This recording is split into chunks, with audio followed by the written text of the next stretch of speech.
Berita selanjutnya, pemirsa, produksi telur ayam di Kabupaten Temanggung, Jawa Tengah mengalami surplus hingga 20 ton per hari. Kepala Dinas Ketahanan Pangan, Pertanian dan Perikanan atau DKPPP Temanggung, Joko Budi Nuryanto mengatakan sekitar 1,2 juta ton ekor ayam bertelur mampu memproduksi 70 ton telur per hari.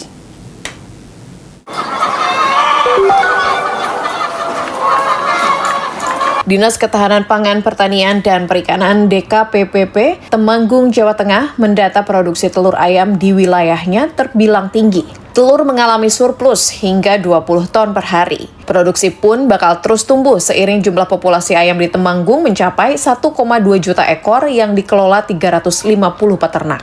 Dari jumlah tersebut mampu memproduksi telur sebanyak 70 ton per hari. Angka ini melebihi jumlah kebutuhan konsumsi telur harian di Temanggung yang rata-rata hanya 50 ton per hari. Tingginya produktivitas tersebut memudahkan pendistribusian telur hingga ke beberapa kota besar di Jawa Barat dan Jawa Tengah. Kalau untuk Kabupaten Temanggung saya kira sangat mencukupi, karena kita sejauh ini belum pernah kekurangan telur sampai impor dari luar daerah. Malah Temanggung kita keluar ya. Kita rata-rata jual teman-teman itu ke daerah Jakarta, ke mana? Ke Jogja dan sekitarnya, ke Semarang. Meski jumlah telur surplus di pasaran, namun tidak membuat harganya menjadi lebih murah. Pasalnya, menurut Kepala Dinas Ketahanan Pangan, Pertanian dan Perikanan Temanggung, Joko Budi Nuryanto, kenaikan telur dipengaruhi naiknya harga jagung sebagai bahan pakan ayam. Untuk menekan tingginya harga pakan ayam, Pemkab bersama Koperasi Peternakan Unggas Sejahtera pun mendatangkan pasokan jagung dari beberapa daerah seperti Purwodadi, Wonogiri, dan NTB sebanyak 2.150 ton per bulannya. Peternak Temanggung itu mengikuti satu koperasi yang anggotanya ada di 6 kabupaten.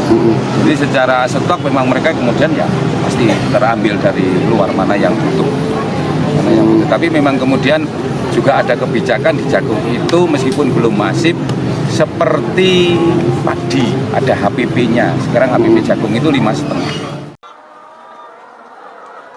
Saat ini harga telur ayam di tingkat peternak Rp25.000 per kilogram, namun di pasaran mencapai Rp28.000 per kilogram, atau naik dari Rp24.000 per kilogram sejak 1 pekan terakhir. Dari Temanggung, Jawa Tengah, Firman Eko Handi, Kantor Berita Antara, mewartakan.